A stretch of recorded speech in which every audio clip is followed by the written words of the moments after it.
ഇപ്പം നമ്മൾ കോവാലന്റ് ബോണ്ടിൻ്റെ ഇനി നമ്മൾ വീണ്ടും പോകുന്നത് കോവാലന്റ് ബോണ്ടിൻ്റെ ഡീറ്റെയിൽസിലേക്കാണ് കേട്ടോ. നമ്മൾ കോവാലന്റ് ബോണ്ടിനെ വിടാനുള്ള ഉദ്ദേശമില്ല. നമ്മൾ ഇനി പറയാൻ പോകുന്നതൊക്കെ കോവാലന്റ് ബോണ്ടിനെ കുറിച്ച് തന്നെയാണ്. ഇപ്പോൾ നമ്മൾ ലൂയിസ് ഡോട്ട് സ്ട്രക്ചർ എന്ന് പറയുന്ന ആ ഒരു ടോപ്പിക്ക് നമ്മൾ പഠിച്ചപ്പോൾ നമുക്ക് മനസ്സിലായ കാര്യം, ഒരു മോളിക്യൂളിൽ എങ്ങനെയാണ് കോവാലന്റ് ബോണ്ട് ഫോം ചെയ്യുന്നത് എന്നും ആ ഇലക്ട്രോൺ പെയറുകളെ ഒരു ആറ്റത്തിന് ചുറ്റുമുള്ള ഇലക്ട്രോണുകളെ, വാലൻസ് ഇലക്ട്രോണുകളെ നമുക്ക് ബോണ്ട് പെയറുകളെന്നും ലോൺ പെയറുകളെന്നും വേർതിരിച്ച് കാണാമെന്നും അതിൽ ബോണ്ടിങ്ങിൽ പങ്കെടുക്കുന്ന ഇലക്ട്രോൺ പെയറുകളെ ബോണ്ട് പെയറുകളെന്നും ബോണ്ടിങ്ങിൽ പങ്കെടുക്കാതെ വെറുതെ ഇരിക്കുന്ന ഇലക്ട്രോൺ പെയറുകളെ ലോൺ പെയറുകളെന്നും വിളിക്കാം എന്നുമാണ് നമ്മൾ പഠിച്ചിട്ടുള്ളത്. ഓക്കെ, അപ്പോൾ ലൂയിസ് ഡോട്ട് സ്ട്രക്ചറിൽ നിന്ന് നമുക്ക് കോവാലന്റ് ബോണ്ട് ഫോർമേഷനെ കുറിച്ച് ഒരു ക്ലിയർ ഐഡിയ കിട്ടി.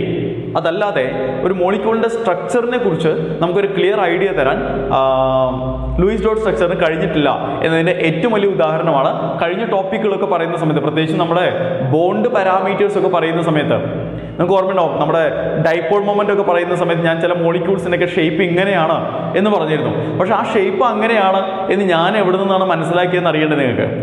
അതിനുവേണ്ടി ഞാൻ നിങ്ങളുടെ മുന്നിലേക്ക് കൊണ്ടുവരുന്നത് ഒരു തിയറിയാണ്. കോവാലന്റ് മോളിക്യൂൾസിൻ്റെ ഷേപ്പിനെ കൃത്യമായി മനസ്സിലാക്കാൻ സഹായിക്കുന്ന ഒരു തിയറിയും അതിൻ്റെ കുറച്ച് പോസ്റ്റുലേറ്റ്സും മനസ്സിലാക്കിയാൽ നിങ്ങൾക്ക് ഏത് കോവാലന്റ് മോളിക്യൂളിൻ്റെയും ഷേപ്പ് എന്താണ് എന്ന് പ്രെഡിക്റ്റ് ചെയ്യാൻ പറ്റും. ഓക്കെ, ആ തിയറിയുടെ പേരെന്ന് പറയുന്നത്, ശ്രദ്ധിച്ചോടാ, കുറച്ച് വലിയ പേരാണ്, വാലൻസ് ഷെൽ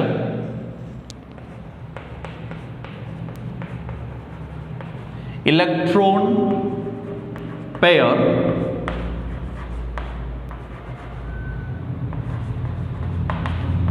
റിപ്പൽഷൻ തിയറി. എന്താണ് തിയറിയുടെ പേര്? വാലൻസ് shell electron pair repulsion theory. ഈ തിയറിയാണ് നമ്മൾ ഷോർട്ടായിട്ട് ഇതിൽ ഓരോ വാക്കിൻ്റെയും ആദ്യത്തെ ലെറ്റർ മാത്രം എടുത്തുകൊണ്ട് നമ്മൾ VSEPR തിയറി എന്ന് വിളിക്കുന്നത്. എന്താണ് വിളിക്കുക? VSEPR theory.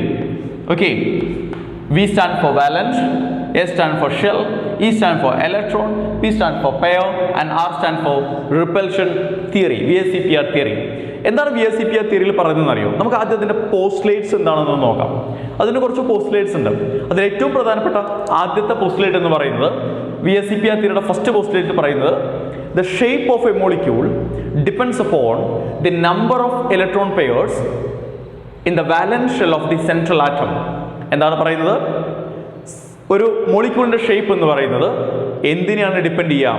Central ആറ്റത്തിലുള്ള വാലൻസ് ഷെല്ലുകളിലുള്ള electron പെയറുകളുടെ എണ്ണത്തെയാണ് depend ചെയ്യാം. അവിടെ നമ്മൾ മനസ്സിലാക്കേണ്ട കാര്യം, electron pairs means bond pairs and lone pairs. Electron pair എന്ന് പറയുന്നതുകൊണ്ട് ഉദ്ദേശിക്കുന്നത് ബോണ്ട് പെയറും ഉണ്ട്, ലോൺ പെയറും ഉണ്ട്. ഓക്കെ, അതായത് ബോണ്ടിങ്ങിൽ ഏർപ്പെടുന്ന പെയറുകളെയാണ് നമ്മൾ ബോണ്ട് പെയറുകൾ എന്ന് പറയാം. ബോണ്ടിങ്ങിൽ ഏർപ്പെടാത്ത ഇലക്ട്രോൺ പെയറുകളെയാണ് നമ്മൾ എന്ത് പറയാം? ലോൺ പെയറുകൾ എന്ന് പറയാം. ഇപ്പോൾ ഫോർ എക്സാമ്പിൾ നമ്മൾ അമോണിയ എന്ന് പറയുന്ന മോളിക്യൂളിന്റെ സ്ട്രക്ചർ എല്ലാവർക്കും ഓർമ്മയുണ്ടാവും. എങ്ങനെയാണ് നമ്മൾ അമോണിയയുടെ സ്ട്രക്ചർ വരച്ചത്? നൈട്രജൻ സെന്ററിൽ നൈട്രജൻ ഹൈഡ്രജനുമായിട്ട് 3 ബോണ്ടുകൾ ഫോം ചെയ്യുന്നു. നൈട്രജന്റെ ഒരു pair of electron lone pair ആയിട്ട് ഇവിടെ ഇങ്ങനെ ഇരിക്കുന്നുണ്ട് അല്ലേ? നമ്മളതൊരു ബലൂണ് പോലെ റെപ്രസെന്റ് ചെയ്തിരുന്നു. നിങ്ങൾ ആലോചിച്ച് നോക്കിയേ, നൈട്രജൻ ആണ് ഇവിടുത്തെ സെൻട്രൽ ആറ്റം. ഈ സെൻട്രൽ ആറ്റത്തിന് ചുറ്റും എത്ര ബോണ്ട് പെയറുകളുണ്ട്? എത്ര ബോണ്ടുകളാണോ ഉള്ളത് അത്രയും ബോണ്ട് പെയറുകൾ ഉണ്ടാവും. അപ്പോൾ 1, 2, 3 ബോണ്ടുകൾ. സോ നൈട്രജൻ എന്ന് പറയുന്ന സെൻട്രൽ ആറ്റത്തിന് ചുറ്റും 3 ബോണ്ട് പെയറുകളുണ്ട്. ഈ ബോണ്ടിങ്ങിലൊന്നും പങ്കെടുക്കാതിരിക്കുന്ന 2 ഇലക്ട്രോണുകളുണ്ട്. ഈ 2 ഇലക്ട്രോണുകളെയും ചേർത്ത് നമ്മൾ ഒരു ലോൺ പെയർ എന്ന് പറയും. ക്ലിയർ ആണല്ലോ? അപ്പോൾ ബോണ്ട് പെയറുകൾ എന്താണ്, ലോൺ പെയറുകൾ എന്താണെന്ന് മനസ്സിലായി. ഇനി first postulate of വാലൻസ് electron pair repulsion തിയറിയിൽ എന്താണ് പറയുന്നത്? The shape of a molecule depends upon the number of electron pairs, both bond pairs and lone pairs, in the valence shell of the central atom. Clear ആണല്ലോ അല്ലേ? Okay, ഇനി രണ്ടാമത്തെ postulate, second postulate പറയുന്നത് these electron pairs, ഏത് electron pairs?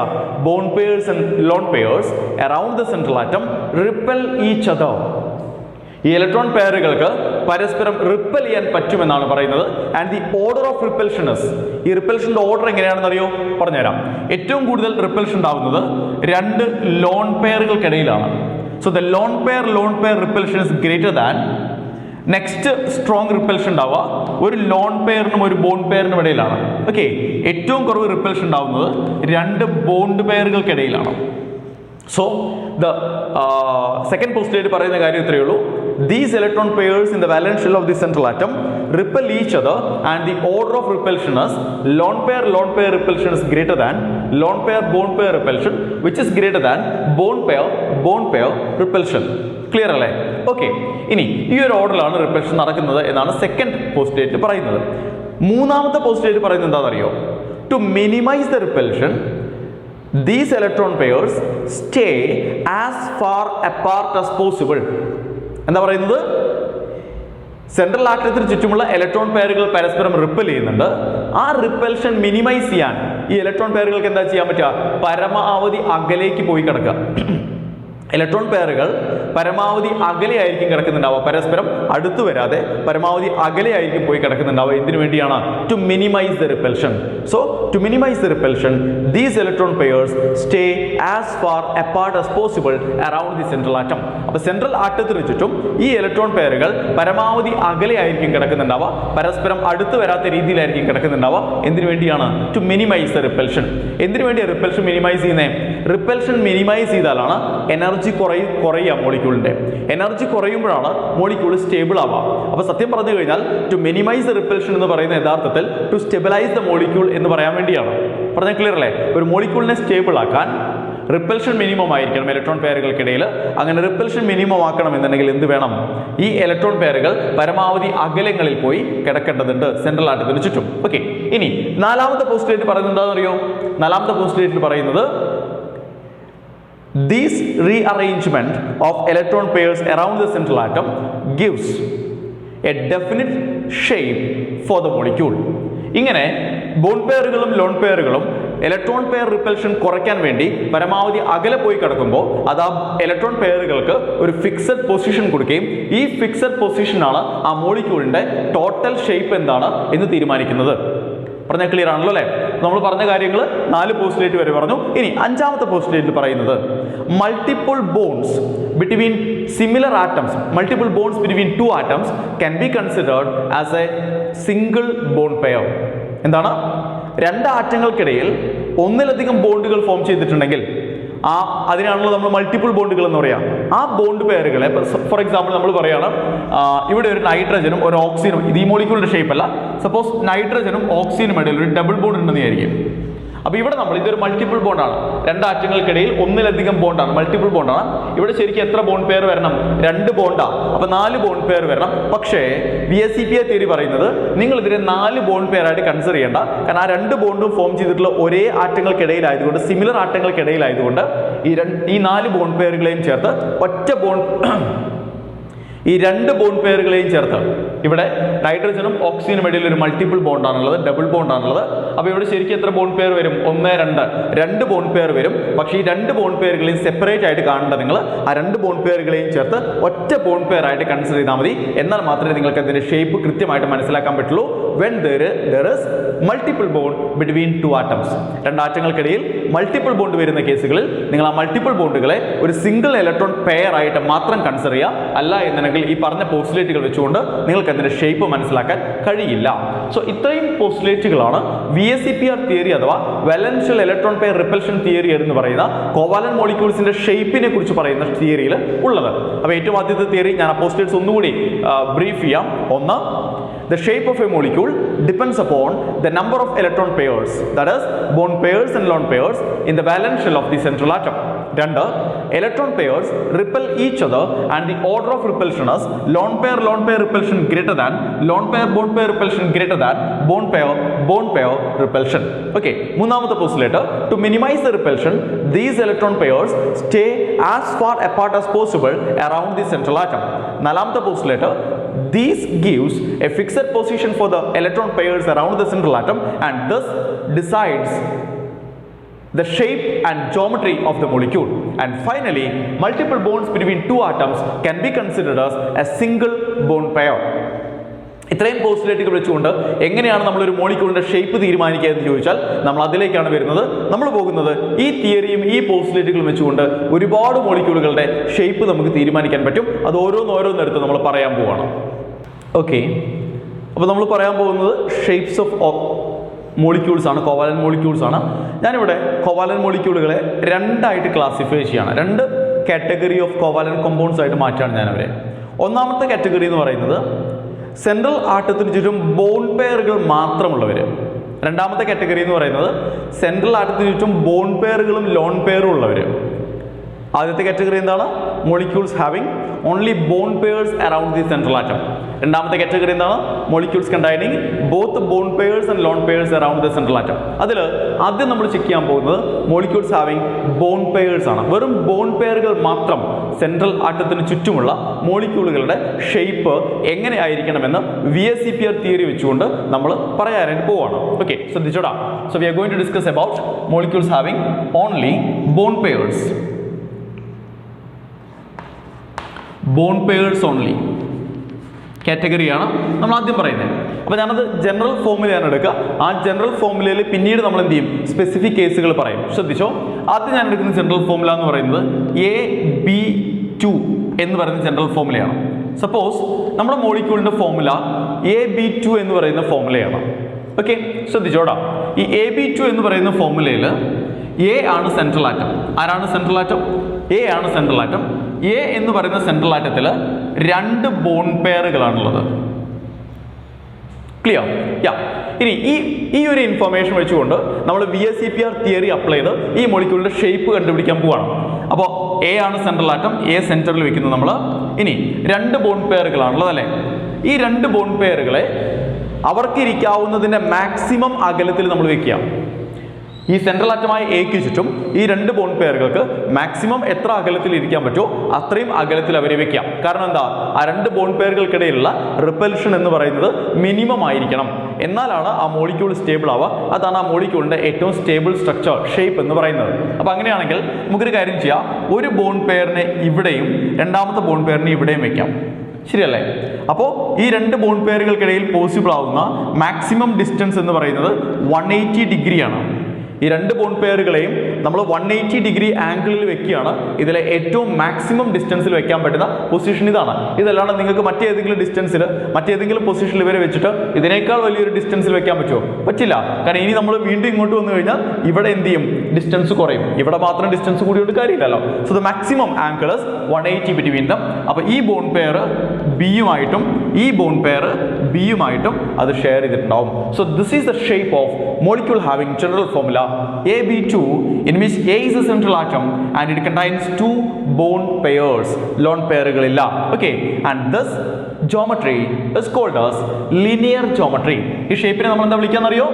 linear geometry അല്ലെങ്കിൽ linear shape. linear geometry അല്ലെങ്കിൽ linear shape. Clear ആണ് ഞാൻ പറഞ്ഞ കാര്യം? എത്രയാണ് ബോണ്ട് ആംഗിൾ? എത്രയാണ്?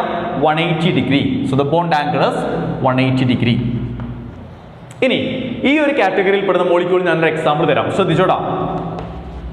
BeCl2 beryllium chloride. ഇതിൽ സെൻട്രൽ ആറ്റം ആരാന്നറിയോ? ബെറിലിയം. ബെറിലിയം എന്ന് പറയുന്നത് ഗ്രൂപ്പ് 2 ഒരു മെമ്പറാണ്. അപ്പൊ എത്ര വാലൻസ് ഇലക്ട്രോൺസ് ഉണ്ടാവും ബെറിലിയത്തിന്? 2 വാലൻസ് ഇലക്ട്രോൺസ് ആണ് ബെറിലിയത്തിന് ഉണ്ടാവാം. ആ 2 വാലൻസ് ഇലക്ട്രോൺസിൽ എത്ര വാലൻസ് ഇലക്ട്രോൺസിനെ അത് ഷെയർ ചെയ്യേണ്ടി വരും? 2 ക്ലോറിൻ അല്ലേ? അപ്പോൾ ഒരു വാലൻസ് ഇലക്ട്രോൺ ഒരു ക്ലോറിന്, രണ്ടാമത്തെ വാലൻസ് ഇലക്ട്രോൺ രണ്ടാമത്തെ ക്ലോറിന്. അപ്പൊ കയ്യിലിരിക്കുന്ന 2 വാലൻസ് ഇലക്ട്രോൺസിനെയും ഷെയർ ചെയ്തിട്ട് അത് 2 ബോണ്ട് പെയറുകൾ ക്രിയേറ്റ് ചെയ്യേണ്ടി വരും. ശരി, ഈ 2 ബോണ്ട് പെയറുകളെ ക്രിയേറ്റ് ചെയ്ത് കഴിഞ്ഞാൽ ബെറിലിയം ക്ലോറൈഡിന്റെ സ്ട്രക്ചർ എന്ന് പറയുന്നത് ബെറിലിയം സെന്ററിൽ അതിലെ ഒരു ബോണ്ട് പെയർ ഇവിടെയാണ് നിങ്ങൾ വെക്കുന്നതെങ്കിൽ രണ്ടാമത്തെ ബോണ്ട് പെയറിനെ 180 ഡിഗ്രി ആംഗിളിൽ നമ്മൾ ഇവിടെ വെക്കേണ്ടി വരും. സോ ഈ ബോണ്ട് പെയർ ക്ലോറിനുമായിട്ടും ഈ ബോണ്ട് പെയർ ക്ലോറിനുമായിട്ടും ഷെയർ ചെയ്യും. So this will be the structure of beryllium chloride and this structure is called as linear shape അല്ലെങ്കിൽ linear geometry and the bond angle as 180 degree. Clear ആണ്? അപ്പൊ ഞാനൊരു general formula എടുത്തു. ആ general ഫോമുലേക്ക് suitable ആകുന്ന specific case എടുത്തു. ഇനി ബെറിലിയം ക്ലോറൈഡ് മാത്രമല്ല മക്കളെ, നിങ്ങൾക്ക് മറ്റ് എക്സാമ്പിൾസ് കൂടി ഞാൻ തരാം. ബെറിലിയം ഫ്ലൂറൈഡ്, ഓക്കെ, അതുപോലെ തന്നെ മെർക്കുറി ക്ലോറൈഡ്. ഈ കോമ്പൗണ്ടുകളെല്ലാം ഈ ഒരു കാറ്റഗറിയിൽ പെടുന്ന കോമ്പൗണ്ടുകളാണ്. അപ്പോൾ VSEPR തിയറി വെച്ചുകൊണ്ട് ഈ ഒരു ഫോർമാറ്റിൽ വരുന്ന കോമ്പൗണ്ട്സിന്റെ ഷേപ്പ് എന്തായിരിക്കും, അവരുടെ ബോണ്ട് ആംഗിളുകൾ എത്രയായിരിക്കും എന്ന് നമ്മൾ ഡിറൈവ് ചെയ്തു. വളരെ സിമ്പിൾ ആണത്. ഒറ്റ പോളിസിയേ ഉള്ളൂ. ഇലക്ട്രോൺ പെയറുകൾ മാക്സിമം അകലെ ഇരിക്കണം ടു മിനിമൈസ് റിപ്പൽഷൻ. ആ മാക്സിമം അകലെ എത്രയാണ് എന്നുള്ളത് നമ്മുടെ കോമൺ സെൻസ് ഉപയോഗിച്ച് നമ്മൾ ചിന്തിക്കുക. ആ ഒരു ലോജിക്ക് മാത്രമേ അതിലുള്ളൂ. ശരി, നമ്മുടെ അടുത്ത മോളിക്യൂൾ നമ്മൾ AB2 എന്നുള്ള ഫോർമുലയിൽ പെടുന്ന ഒരു മോളിക്യൂൾ എടുത്ത് അല്ലേ. സോ നെക്സ്റ്റ് നമ്മൾ AB3 എന്നുള്ള ഫോർമാറ്റിൽ വരുന്ന മോളിക്യൂൾ എടുക്കാം. ഇവിടുത്തെ സെൻട്രൽ ആറ്റം ആരാണ്? എ ആണ് സെൻട്രൽ ആറ്റം. ഇത്തവണ എക്ക് ചുറ്റും ഞാൻ 3 ബോണ്ട് പെയറുകൾ ഉണ്ടെന്ന് വിചാരിക്കാം. 3 ബോണ്ട് പെയറുകൾ മാത്രമേ ഉള്ളൂ എക്ക് ചുറ്റും. എ ആണ് സെൻട്രൽ ആറ്റം. ലോൺ പെയറുകൾ ഇല്ല, കാരണം നമ്മളിപ്പോൾ കൺസിഡർ ചെയ്യുന്നത് ബോണ്ട് പെയറുകൾ മാത്രമുള്ള കേസുകളാണ്. ശരി, 3 ബോണ്ട് പെയറുകളാണെങ്കിൽ ഈ 3 ബോണ്ട് പെയറുകളെ, അപ്പൊ എ എന്ന് പറയുന്ന സെൻട്രൽ ആറ്റം, എ എന്ന് പറയുന്ന സെൻട്രൽ ആറ്റത്തിന് ചുറ്റും ഈ 3 ബോണ്ട് പെയറുകളെ അവർക്കിടയിലുള്ള റിപ്പൽഷൻ മിനിമൈസ് ചെയ്യുന്ന രീതിയിൽ മാക്സിമം അകലത്തിൽ പ്ലേസ് ചെയ്യണമെങ്കിൽ നിങ്ങൾക്ക് അവരെ എത്ര ആംഗിൾ ഡിസ്റ്റൻസിലാണ് വെക്കാൻ പറ്റുക? ഉറപ്പല്ലേ 120 ആംഗിൾ ഡിസ്റ്റൻസിലല്ലേ വെക്കാൻ പറ്റുള്ളൂ. ഇതാ ഇവിടെ ഒരു ബോണ്ട് പെയർ വെക്കുന്നു, ഇവിടെ ഒരു ബോണ്ട് പെയർ വെക്കുന്നു, ഇവിടെ ഒരു ബോണ്ട് പെയർ വെക്കുന്നു. ഈ 2 ബോണ്ട് പെയറുകൾക്കിടയിലുള്ള ആംഗിൾ എന്ന് പറയുന്നത് എത്രയാണ്? 120 ഡിഗ്രി ആയിരിക്കും. ഇതിലും മാക്സിമം ആംഗിളിൽ, ഇതിലും മാക്സിമം ഡിസ്റ്റൻസിൽ നിങ്ങൾക്ക് ഈ 3 ബോണ്ട് പെയറുകളെ പ്ലേസ് ചെയ്യാൻ പറ്റുമോ? പറ്റില്ല എന്നാണ് എനിക്ക് തോന്നുന്നത് അല്ലേ. അപ്പോൾ നമ്മളിപ്പോൾ അവരെ എങ്ങനെ പ്ലേസ് ചെയ്തത്? ഒരു ട്രയാങ്കിളിൻ്റെ 3 കോർണറുകളിലേക്ക് നമ്മൾ 3 ബോണ്ട് പെയറുകളെ പ്ലേസ് ചെയ്തു. ശരിയല്ലേ? ആണ്. അപ്പോൾ ഈ ബോണ്ട് പെയറിനെ ബിയുമായിട്ടും ഈ ബോണ്ട് പെയറിനെ ബിയുമായിട്ടും ഈ ബോണ്ട് പെയറിനെ ബിയുമായിട്ടും ഷെയർ ചെയ്താൽ this will be the geometry and shape of molecule having formula AB3 in which there are three bond pairs around the central atom A. അപ്പോൾ ഈ 2 ബോണ്ടുകൾക്കിടയിൽ, ബോണ്ട് പെയറുകൾക്കിടയിൽ 120 ഡിഗ്രി, ഇതിനിടയിലും 120, ഇതിനിടയിലും 120, ടോട്ടൽ 360 ഡിഗ്രി. ഇതല്ലാണ്ട് മറ്റൊരു പോസിബിലിറ്റിയും ഇല്ല എന്നാണ് എനിക്ക് തോന്നുന്നത്. നിങ്ങൾക്ക് ഒന്ന് ആലോചിച്ച് നോക്കുക നിങ്ങളുടെ സാമാന്യ ബുദ്ധി ഉപയോഗിച്ച്. ഓക്കെ, എന്തുകൊണ്ടാണ് ഇങ്ങനെ ഒരു ഷേപ്പിലേക്ക് അത് എത്തിയത് എന്നുള്ളത്. And this geometry is called as, ഇതിനെ നമ്മൾ എന്താ വിളിക്കുക? ഒരു ട്രയാങ്കിളിന്റെ 3 കോർണേഴ്സിലേക്കാണ് 3 ബോണ്ട് പെയറുകൾ ഇരിക്കുന്നത് അല്ലേ. So you can call it as trigonal planar. എന്താ ഞാൻ വിളിക്കുക? ഈ ജോമെട്രി നമ്മൾ വിളിക്കുന്നത് trigonal planar. Okay, and the bond angle is 120 degree. Clear ആണല്ലോ? ഈ ഒരു കാറ്റഗറിയിൽ വരുന്ന മോളിക്യൂൾസ് ഞാൻ എക്സാമ്പിൾസ് തരാം.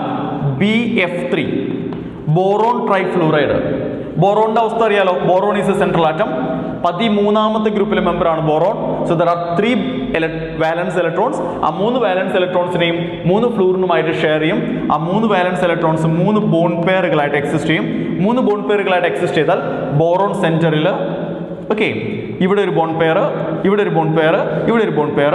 So the bond angle will be 120 degree and this bond pair is shared with fluorine, this one with fluorine and this one also with fluorine. This is the shape of BF3 molecule and this shape or geometry is called as trigonal planar geometry.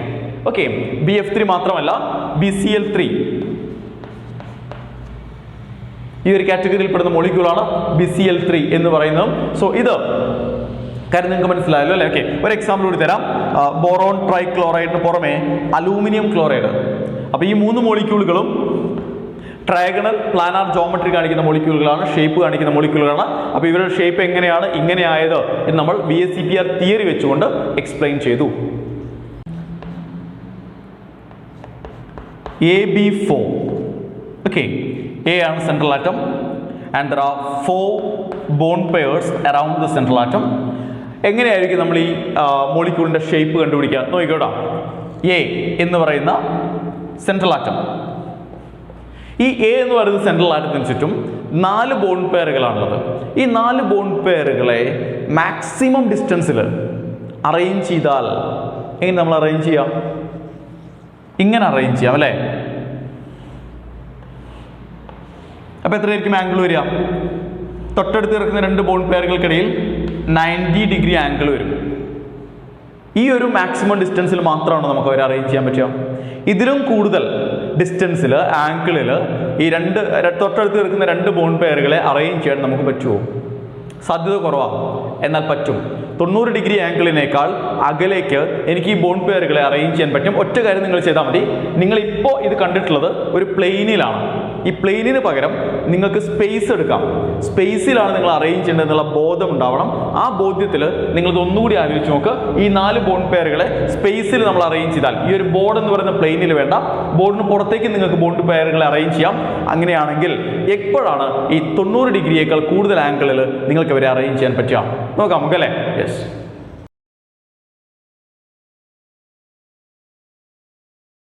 ശ്രദ്ധിച്ചോടാ, എക്ക് ചുറ്റും ആദ്യത്തെ bond pair ഇവിടെ, okay. രണ്ടാമത്തെ bond pair ഇവിടെ, മൂന്നാമത്തെ bond pair ഇവിടെ. ഇനി 4ാമത്തെ bond pair. നിങ്ങൾ ശ്രദ്ധിക്കേണ്ട കാര്യം, ഈ രണ്ട് ബോണ്ടുകൾക്കിടയിലുള്ള ആംഗിൾ എന്ന് പറയുന്നത് 120 അല്ല, 120യേക്കാൾ ഇത്തിരി കുറവായിട്ടാണ് ഞാൻ വെച്ചിട്ടുള്ളത്. ഇനി 4ാമത്തെ ബോണ്ട് അറേഞ്ച് ചെയ്യുമ്പോഴാണ് നിങ്ങൾ ശ്രദ്ധിക്കേണ്ടത്. 4ാമത്തെ ബോണ്ട് ഈ ബോർഡ് എന്ന് പറയുന്ന പ്ലെയിനിലല്ല ശരിക്കും നമ്മൾ വെക്കുന്നത്, ബോർഡിന് പുറത്തേക്കാണ്. ഓക്കെ, എങ്ങനെയാണ്? ബോർഡിന് പുറത്തേക്കാണ്. പറഞ്ഞ മനസ്സിലായോ? ഓക്കെ, അപ്പോൾ ബോർഡിന് പുറത്തേക്ക് എന്ന് പറയുമ്പോൾ ഞാനത് ഇങ്ങനെയാണ് അറേഞ്ച് ചെയ്യുന്നത്. ഏകദേശം അതൊരു 3D ആണ് എന്ന് തോന്നുന്ന രീതിയിലല്ലേ? ഈ ബോണ്ട് കിടക്കുന്ന ബോർഡിലല്ല, ബോർഡിന് പുറത്തേക്കാണ്, ഇങ്ങോട്ടാണ് അത് പ്രൊജക്ട് ചെയ്തിട്ടുള്ളത്. അത് നിങ്ങൾ മനസ്സിലാക്കുക. അങ്ങോട്ട് പ്രൊജക്ട് ചെയ്യുമ്പോൾ ഇതിന്റെ പ്രത്യേകത എന്താണെന്നറിയോ? തൊട്ടടുത്ത് കിടക്കുന്ന 2 ബോണ്ട് പെയറുകൾക്കിടയിൽ 109.5 ഡിഗ്രി ആംഗിൾ ഉണ്ടാവും. അപ്പൊ നേരത്തെ നമ്മളൊരു പ്ലെയിനിൽ അറേഞ്ച് ചെയ്തപ്പോൾ 90 ഡിഗ്രിയാണ് മാക്സിമം ഈ ബോണ്ടുകൾക്കിടയിലുള്ള ആംഗിൾ നമുക്ക് കിട്ടിയത്. നിങ്ങൾ നോക്കി, നിങ്ങൾക്ക് അത് സ്പേസിലേക്ക് മാറ്റാം എന്ന് പറഞ്ഞപ്പോൾ നമ്മുടെ ബോണ്ട് ആംഗിൾ വീണ്ടും കൂടി 109.5 ഡിഗ്രി ആയി. അപ്പോൾ റിപ്പൽഷൻ വീണ്ടും കുറയല്ലേ ചെയ്തത്. ഇതിലും കൂടുതൽ ആംഗിൾ കൊടുക്കാൻ നമുക്ക് പറ്റില്ല, ഇതിലും കൂടുതൽ അകലേക്ക് ഈ ബോണ്ട് പെയറുകളെ അറേഞ്ച് ചെയ്യാൻ പറ്റില്ല. ഇതാണ് ഇവർക്ക് കൊടുക്കാവുന്ന മാക്സിമം ഡിസ്റ്റൻസ്. ഇതാണ് ഇവരുടെ സ്റ്റേബിൾ ഷേപ്പ് എന്ന് പറയുന്നത്. അപ്പോൾ ഈ ഒരു സ്റ്റേബിൾ ഷേപ്പിൽ ഇവിടെ ബി ആറ്റം ഉണ്ടാവും, ഇവിടെ ബി ആറ്റം ഉണ്ടാവും, ഇവിടെയും ബി ആണ്, ഇവിടെയും ഒരു ബി ആറ്റം. ശരിയാണല്ലോ? ആൻഡ് ദിസ് ഷേപ്പ്, ശ്രദ്ധിച്ചോ, ഈ ഷേപ്പ് എന്ന് പറയുന്നത് എങ്ങനെയാണെന്ന് അറിയാം നിങ്ങൾക്ക്? ഈ കാണുന്ന 3 ബോണ്ടുകളെ അവരുടെ എഡ്ജ് നമ്മൾ ജോയിൻ ചെയ്ത് കഴിഞ്ഞാൽ ഇങ്ങനെയാണ് കിട്ടുക.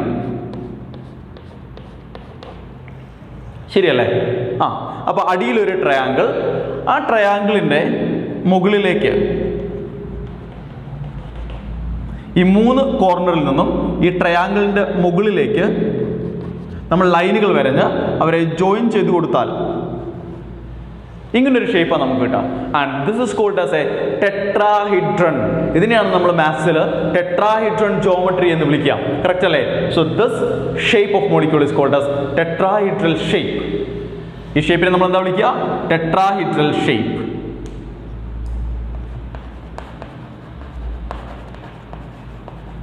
ടെട്രാഹീഡ്രൽ ഷേപ്പ് അല്ലെങ്കിൽ tetrahedral geometry. And the bond angles, എല്ലാ 2 ബോണ്ടുകൾക്കിടയിലും 109.5 ഡിഗ്രി ആംഗിൾ ആയിരിക്കും ഉണ്ടാവുക. ക്ലിയർ ആണല്ലോ അല്ലേ? അപ്പോൾ ഈ ഒരു കാറ്റഗറിയിൽ പെടുന്ന മോളിക്യൂൾസിനെല്ലാം നമുക്ക് എക്സാമ്പിൾ നോക്കിക്കഴിഞ്ഞാൽ CH4 എന്ന് പറയുന്ന മോളിക്യൂളിന്റെ structure, shape, carbon at the centre, 4 bond പെയറുകളെ 109.5 ഡിഗ്രി ആംഗിളിൽ നമ്മൾ പ്ലേസ് ചെയ്ത് കഴിഞ്ഞാൽ ഈ 4 ബോണ്ട് പെയറുകളുടെയും അറ്റത്ത് ആരുണ്ടാവും? ഹൈഡ്രജൻ ഉണ്ടാവും. തൊട്ടടുത്ത് വരുന്ന 2 ബോണ്ടുകളുടെ ആംഗിൾ എന്ന് പറയുന്നത് 109.5 ഡിഗ്രി ആയിരിക്കും. And this shape is called as tetrahedral shape അല്ലെങ്കിൽ ടെട്രാഹീഡ്രൽ ജോമെട്രി എന്ന് വിളിക്കും നമ്മൾ ഇതിനെ. CH4 മാത്രമല്ല, മറ്റ് എക്സാമ്പിൾസും അതിലുണ്ട്. ഇപ്പോൾ silicon tetrafluoride SiF4, okay, carbon tetrachloride CCl4, ഈ മോളിക്യൂൾസിനെല്ലാം ടെട്രാഹൈഡ്രൽ ഷേപ്പാണ്, ഈ ഒരു കാറ്റഗറിയാണ്. ഇതിലെല്ലാം സെൻട്രൽ ആരത്തിന് ചുറ്റും 4 ബോണ്ട് പെയറുകളാണ് ഉണ്ടാവുക. പറഞ്ഞാൽ ക്ലിയർ ആണ്? ഓക്കെ, നമ്മൾ പോകുന്നു അടുത്ത മോളിക്യൂളിലേക്ക്. അടുത്ത molecule AB5, where A is a central atom and it has 5 bond pairs. Okay, 5 bond പെയറുകളുള്ള എ എന്ന് പറയുന്ന സെൻട്രൽ ആറ്റം വരുന്ന AB5 എന്ന് പറയുന്ന മോളിക്യൂള്. അപ്പോൾ ഈ മോളിക്യൂളിൻ്റെ ഷേപ്പ് നമ്മൾ നോക്കുന്ന സമയത്ത് നമുക്ക് എന്താ വേണ്ടത്? 5 ബോണ്ട് പെയറുകളുണ്ട്. ഈ 5 ബോണ്ട് പെയറുകളെയും മാക്സിമം ആംഗിളിൽ, നമുക്ക് മാക്സിമം ഡിസ്റ്റൻസിൽ നമുക്ക് എക്ക് ചുറ്റും അറേഞ്ച് ചെയ്യണം. ഓക്കെ, അപ്പോൾ VSEPR തിയറി വെച്ചുകൊണ്ട് നമുക്ക് ഇവരെ അറേഞ്ച് ചെയ്യാൻ എങ്ങനെയാണ് പറ്റുകയെന്നറിയോ?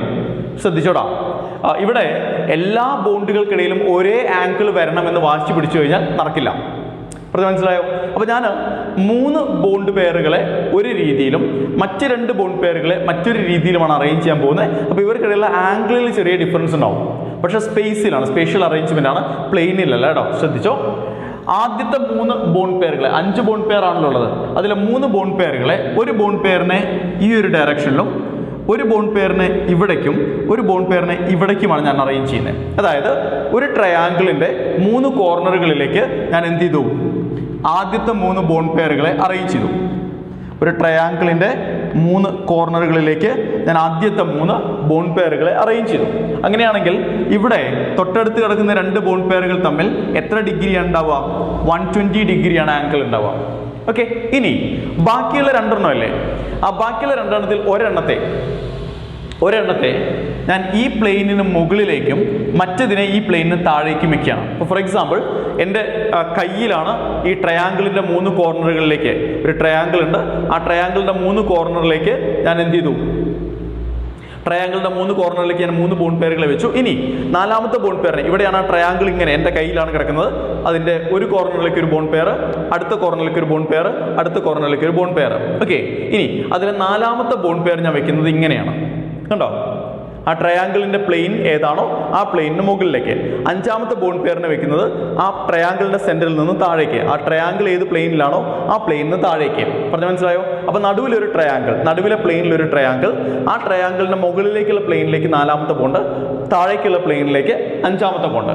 സോ 4ാമത്തെ ബോണ്ട് നമ്മൾ വെക്കുന്നത് ഇവിടെയാണ്, 5ാമത്തെ ബോണ്ട് നമ്മൾ വെക്കുന്നത് ഇവിടെയാണ്. മനസ്സിലായല്ലോ? ഓക്കെ, ഇനി അങ്ങനെയാണെങ്കിൽ ഈ ബോണ്ട് ഇപ്പം നമ്മൾ വെച്ച 4ാമത്തെ ബോണ്ട്, നേരത്തെ നമ്മൾ വെച്ചിരുന്ന 3 ബോണ്ടുകളുണ്ടല്ലോ, ആ ബോണ്ടുകളും തമ്മിലുള്ള ആംഗിൾ എത്രയായിരിക്കും? ഓക്കെ, നിങ്ങൾ ഇവിടെയല്ലേ 4ാമത്തെ ബോണ്ട് ഇരിക്കുന്നത്, ഈ ബോണ്ടും ഈ 3 ബോണ്ടുകൾ, ആൾറെഡി നമ്മളൊരു ട്രയാങ്കിളിൻ്റെ കോർണറുകളിലേക്ക് വെച്ച 3 ബോണ്ടുകളും തമ്മിലുള്ള ബോണ്ട് ആംഗിൾ എത്രയായിരിക്കും? പെർപെൻഡിക്കുലർ അല്ലേ രണ്ടും? 90 ആയിരിക്കും. So this angle will be 90 degree. അതാണ് ഞാൻ പറഞ്ഞത്, 5 ബോണ്ടുകൾക്കിടയിലും ഒരേ ആംഗിൾ വേണമെന്ന് വാശി പിടിക്കരുത്, പക്ഷേ മാക്സിമം അവർക്ക് ഇരിക്കാവുന്നതിൻ്റെ മാക്സിമം പോസിബിൾ ആംഗിൾ കൊടുക്കുക എന്നുള്ളതാണ് എൻ്റെ ലക്ഷ്യം. ഓക്കെ, അങ്ങനെ നമ്മൾ നോക്കുമ്പോൾ ഇനി നമ്മൾ ചെയ്യേണ്ട കാര്യം എന്താണെന്നറിയോ? ഈ 3 കോർണറുകളിൽ നിന്ന് നമ്മൾ ഈ പോയിന്റിലേക്ക് ഒരു ലൈൻ വരച്ച് ജോയിൻ ചെയ്യാം. ജോയിൻ ചെയ്യുമ്പോൾ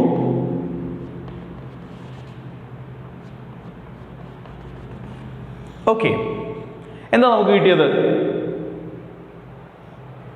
ഒരു പിരമിഡ് ഷേപ്പാണ് അല്ലേ? ഓക്കെ, ഇനി അതേപോലെ ഈ ട്രയാങ്കിളിൻ്റെ 3 കോർണറിൽ നിന്ന് ഈ പോയിന്റിലേക്ക് നമ്മൾ എന്ത് ചെയ്യാം? ലൈൻസ് വരച്ചിട്ട് ജോയിൻ ചെയ്യാം. ജോയിൻ ചെയ്യുമ്പോൾ എന്ത് കിട്ടി? താഴേക്കും ഒരു പിരമിഡ് കിട്ടി. അപ്പോൾ ട്രയാങ്കിൾ ഇവിടെയാണ് കിടക്കുന്നത്, ആ ട്രയാങ്കിളിൻ്റെ മുകളിലേക്ക് ഒരു പിരമിഡ്, താഴേക്ക് ഒരു പിരമിഡ്. ശരിയാണല്ലോ? ഈ ജോമെട്രി നമ്മൾ എന്താ വിളിക്കാന്നറിയോ? Trigonal bipyramidal geometry. ബൈപിരമിഡൽ എന്ന് പറയുമ്പോൾ 2 പിരമിഡുകൾ. ഓക്കെ, സോ ട്രയഗണൽ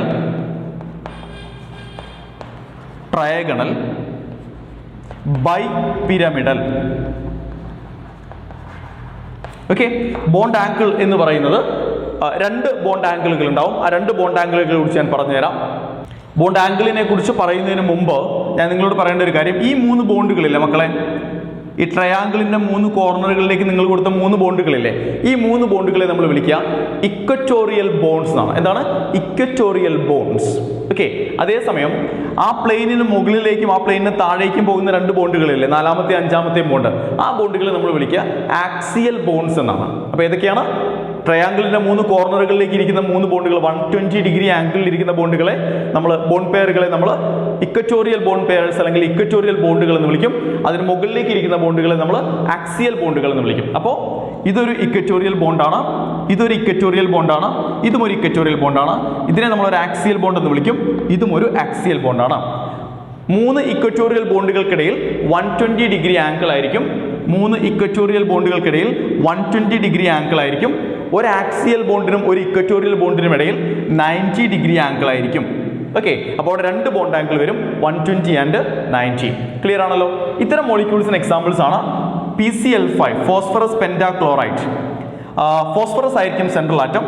ഫോസ്ഫറസ് എന്ന് പറയുന്ന 15ാമത്തെ ഗ്രൂപ്പിലെ മെമ്പറാണ്. 5 വാലൻസ് ഇലക്ട്രോൺസ് ഉണ്ടാവും. ഓരോ വാലൻസ് ഇലക്ട്രോൺസിനെ ഓരോ ക്ലോറിനുമായി ഷെയർ ചെയ്ത് കഴിഞ്ഞാൽ 5 വാലൻസ് ഇലക്ട്രോൺസിനെയും 5 ക്ലോറിനുമായി ഷെയർ ചെയ്തിട്ട് 5 ബോണ്ട് പെയറുകൾ ഫോം ചെയ്യും. 5 ബോണ്ട് പെയറുകൾ ഫോം ചെയ്താൽ നമ്മൾ എങ്ങനെയാണ് ഇത് ഫോസ്ഫറസിന് ചുറ്റും അറേഞ്ച് ചെയ്യാം? ഫോസ്ഫറസ് അറ്റ് ദ സെന്റർ, ആദ്യത്തെ 3 ബോണ്ട് പെയറുകൾ ഒരു ട്രയാങ്കിളിന്റെ 3 കോർണറുകളിലേക്ക്, 4ാമത്തെ ബോണ്ടിനെ ആ പ്ലെയിനിന് മുകളിലേക്കും 5ാമത്തെ ബോണ്ടിനെ ആ പ്ലെയിനിന് താഴേക്കും. ഓക്കെ, അപ്പോൾ ഈ 2 ഇക്വറ്റോറിയൽ ബോണ്ടുകൾക്കിടയിലുള്ള ആംഗിൾ എന്ന് പറയുന്നത് 120 ഡിഗ്രി ആയിരിക്കും. ഒരു ഇക്വറ്റോറിയൽ ബോണ്ടിനും ഒരു ആക്സിയൽ ബോണ്ടിനും ഇടയിലുള്ള ആംഗിൾ എന്ന് പറയുന്നത് 90 ഡിഗ്രി ആയിരിക്കും. ഇവിടെ ഒരു ക്ലോറിൻ, ഇവിടെ ഒരു ക്ലോറിൻ, ഇവിടെയും ക്ലോറിൻ, ഇവിടെയും ക്ലോറിൻ, ഇവിടെയും ക്ലോറിൻ. ഓക്കെ, ഈ ഒരു അറേഞ്ച്മെന്റ് അല്ലാതെ നിങ്ങൾക്ക് ഈ ബോണ്ട് പെയറുകളെ ഇതിലും കൂടുതൽ ആംഗിൾ കൊടുത്ത്, ഇതിലും കൂടുതൽ ഡിസ്റ്റൻസ് കൊടുത്ത് അറേഞ്ച് ചെയ്യാൻ പറ്റില്ല. ഓക്കെ, ഇത് നമ്മൾ ജോയിൻ ചെയ്യുന്ന സമയത്ത് ട്രയാങ്കിളിന്റെ 3 കോർണറിലേക്കുള്ള ബോണ്ടുകൾ. ഓക്കെ, ഇനി ഈ 3 കോർണറിൽ നിന്നും നമ്മൾ ഈ പോയിന്റിലേക്കും വരച്ചിട്ട് എന്ത് ചെയ്താൽ മതി? ജോയിൻ ചെയ്താൽ മതി. പറഞ്ഞാൽ ക്ലിയർ ആണല്ലോ? അതുപോലെ so this is called as trigonal bipyramidal geometry. Okay, അപ്പോൾ PCl5 മാത്രമല്ല ഇതേ ജോമെട്രി വരാവുന്ന വേറെയും കോമ്പൗണ്ടുകളുണ്ട്. Another example is antimony pentafluoride, SbF5. Sb stand for antimony, F5. So antimony pentafluoride, ഈ മോളിക്യൂൾസ് എല്ലാം ഈ ഒരു കാറ്റഗറിയിൽ പെടുന്ന മോളിക്യൂളാണ്. They all have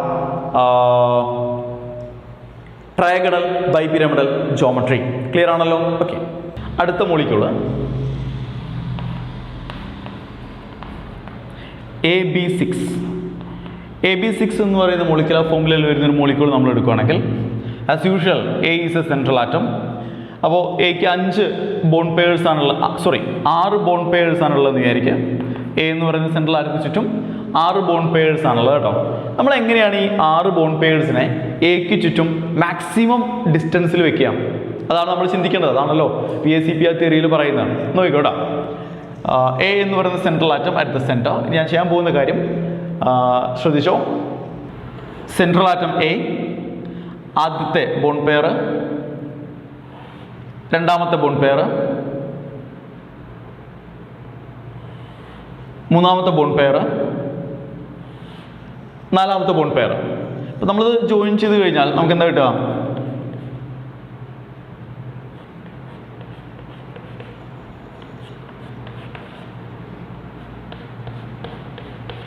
ഓക്കെ, ഇങ്ങനെയാണ് കിട്ടുക അല്ലേ? അപ്പോൾ ഇതിൻ്റെ 4 കോർണറുകളിലേക്കാണ് നമ്മൾ ആദ്യത്തെ 4 ബോണ്ട് പെയറുകളെ വെക്കുന്നത്. ഡയറക്ഷനിലാണ് നമ്മൾ വെക്കുന്നത്. ഇനി അപ്പോൾ ഇതിന് സപ്പോസ് ഇതാണെന്ന് വിചാരിക്കുക. അപ്പോൾ സെൻറ്ററിൽ നമ്മുടെ ആറ്റം കിടപ്പുണ്ട് കേട്ടോ. ഇവിടെ നമ്മുടെ സെൻറ്ററിൽ നമ്മുടെ ആറ്റം കിടപ്പുണ്ട്, A എന്ന് പറയുന്ന ആറ്റം കിടപ്പുണ്ട്. ഇവിടെ നമ്മളൊരു ബോണ്ട് പെയർ വെച്ചു, ഇവിടെ നമ്മളൊരു ബോണ്ട് പെയറിനെ വെച്ചു, ഇവിടെ ഒരു ബോണ്ട് പെയറിനെ വെച്ചു, ഇവിടെ ഒരു ബോണ്ട് പെയറിനെ വെച്ചു. അപ്പോൾ ഇതിങ്ങനെയാണ് കിടക്കുന്നത്. ഇനി നമുക്ക് 5ാമത്തെ ബോണ്ട് പെയർ നമ്മളിവിടെ വയ്ക്കാൻ അറിയും. ഇതിന് മുകളിലേക്കുള്ള പ്ലെയിനിലും 6ാമത്തെ ബോണ്ട് പെയർ നമ്മളിവിടെ വയ്ക്കാൻ അറിയും. ഇതിന് താഴേക്കുള്ള പ്ലെയിനിലുമാണ്. സോ 5ാമത്തെ ബോണ്ട് പെയർ ഇവിടെ, ഓക്കെ, 6ാമത്തെ ബോണ്ട് പെയർ അതിന് താഴേക്ക്. കണ്ടോ നിങ്ങൾ? ഇനി നമ്മൾ ഈ 2 പോയിന്റുകളിലേക്ക് ഈ 4 കോർണറുകളിൽ നിന്നും ലൈൻസ് വരച്ച് ജോയിൻ ചെയ്താൽ നിങ്ങൾക്ക് ആ ജോമെട്രിയെ കുറിച്ച് കൃത്യമായിട്ടുള്ള ഒരു ഐഡിയ കിട്ടും. നോക്കിക്കോ.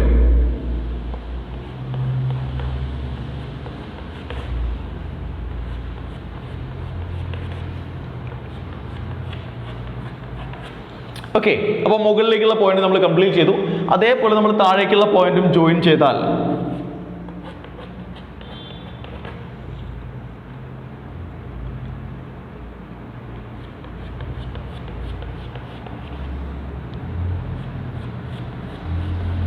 ഓക്കെ, ഈ ഒരു ഷേപ്പിന്, അതായത് നടുവിലൊരു സ്ക്വയർ ടൈപ്പ്, മുകളിലേക്കും താഴേക്കും ഒരു പിരമിഡൽ ഷേപ്പ്, ഇതിനെയാണ് നമ്മൾ എന്ത് വിളിക്കാന്നറിയോ? ഒക്ടാഹീഡ്രൽ ജോമെട്രി എന്ന് വിളിക്കാം. എന്താ വിളിക്കുക? Octahedral geometry. കാരണം അതൊരു ഒക്ടാഹീഡ്രൻ ആണ്. മാത്സിൽ നമ്മൾ പഠിക്കുന്ന ഒക്ടാഹീഡ്രൻ ഇല്ലേ, ആ ഒക്ടാഹീഡ്രൻ ആണത്.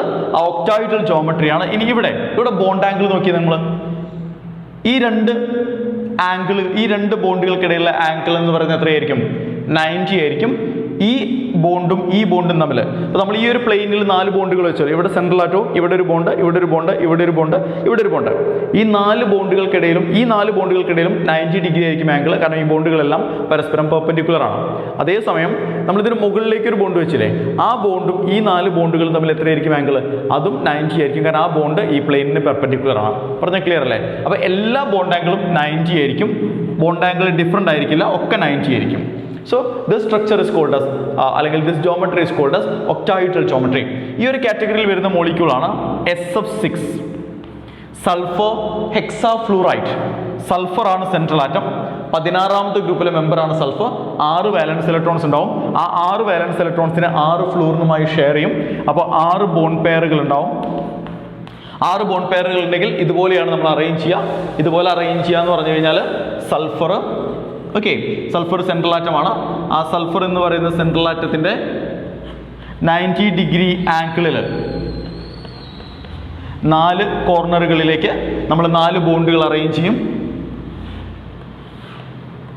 ഓക്കെ, ഒരു ബോണ്ട് ഇതിന് മുകളിലേക്ക്, ഒരു ബോണ്ട് ഇതിന് താഴേക്ക്. And this is called as octahedral geometry അല്ലെങ്കിൽ ഒക്ടാഹീഡ്രൽ ഷേപ്പ്. SF6 മാത്രമല്ല, അപ്പോൾ പറയാൻ വിട്ടുപോയ കാര്യം, സൾഫറിന്റെ ഇതെല്ലാം ഫ്ലൂറിനുമായിട്ടുള്ള ബോണ്ടുകളായിരിക്കും. നേരത്തെ ഞാൻ AB6 ബി എന്ന് എഴുതാൻ മറന്നുപോയോ എന്നൊരു സംശയമുണ്ട് അല്ലേ? ഞാൻ ആ എൻഡുകളിൽ, ഓരോ ബോണ്ടിന്റെയും എൻഡുകളിൽ അത് ബിയുമായിട്ടുള്ള ബോണ്ടാണ് എന്ന് എഴുതാൻ മറന്നുപോയി. സാറില്ല, നിങ്ങൾക്ക് കാര്യം മനസ്സിലായിട്ടുണ്ടാവും. അപ്പോൾ SF6 എന്ന് പറയുന്ന മോളിക്യൂളിന്റെ ഷേപ്പ് ഇതാണ്. ഓക്കെ, അപ്പോൾ SF6 മാത്രമല്ല, മറ്റൊരു എക്സാമ്പിൾ ടെലൂറിയം ഹെക്സാഫ്ലൂറൈഡ് TF6. ഈ 2 മോളിക്യൂളും ഈ ഒരു കാറ്റഗറിയിൽ പെടുന്നതാണ്. അപ്പോൾ നമ്മളിവിടെ പറഞ്ഞത് 1, 2, 3, 4, 5 മോളിക്യൂളുകളുടെ ഷേപ്പ് നമ്മൾ പറഞ്ഞു. ഈ ഒരു കാറ്റഗറിയിൽ പെടുന്ന ഏത് മോളിക്യൂൾ നിങ്ങൾക്ക് കിട്ടിക്കഴിഞ്ഞാലും നിങ്ങൾക്ക് ഈ രീതിയിൽ അതിന്റെ ഷേപ്പും ജോമെട്രിയും ആംഗിളും മനസ്സിലാക്കാൻ പറ്റണം. ആൻഡ് ഇതാണ് VSEPR തിയറി എന്ന് പറയുന്നതിന്റെ ഏറ്റവും വലിയ അപ്ലിക്കേഷൻ എന്ന് പറയുന്നത്. നമുക്കൊരു മോളിക്യൂളിൽ ബോണ്ട് പെയറുകളുടെ എണ്ണവും ലോൺ പെയറുകളുടെ എണ്ണവും അറിയാമെങ്കിൽ ആ ബോണ്ട് പെയറുകളിലും ലോൺ പെയറുകളെയും പ്രോപ്പറായി അറേഞ്ച് ചെയ്ത് കഴിഞ്ഞാൽ നമുക്ക് ആ മോളിക്യൂളിന് ഒരു ഫിക്സഡ് ഷേപ്പ് കിട്ടും, ഒരു ഫിക്സഡ് ജോമെട്രി കിട്ടും. പക്ഷേ നമ്മൾ ഇവിടെ ഡിസ്കസ് ചെയ്തതെല്ലാം ബോണ്ട് പെയറുകൾ മാത്രം, സെൻട്രൽ ആറ്റത്തിന് ചുറ്റും ബോണ്ട് പെയറുകൾ മാത്രം വരുന്ന കേസുകളാണ്. പക്ഷേ ഒരു മോളിക്യൂളിൽ സെൻട്രൽ ആറ്റത്തിന് ചുറ്റും ബോണ്ട് പെയറുകൾ മാത്രമേ വരാൻ പാടുള്ളൂ എന്ന് യാതൊരു നിയമവും ഇല്ലല്ലോ. ലോൺ പെയറുകളും വരാം. ഇനി നമ്മൾ പോകുന്നത് അത്തരം ലോൺ പെയറുകൾ കൂടി വരുന്ന, ബോണ്ട് പെയറും ലോൺ പെയറും വരുന്ന മോളിക്യൂൾസിന്റെ കേസിലേക്കാണ്.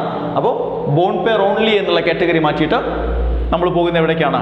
Molecules containing both lone pair and bond pair around the central atom.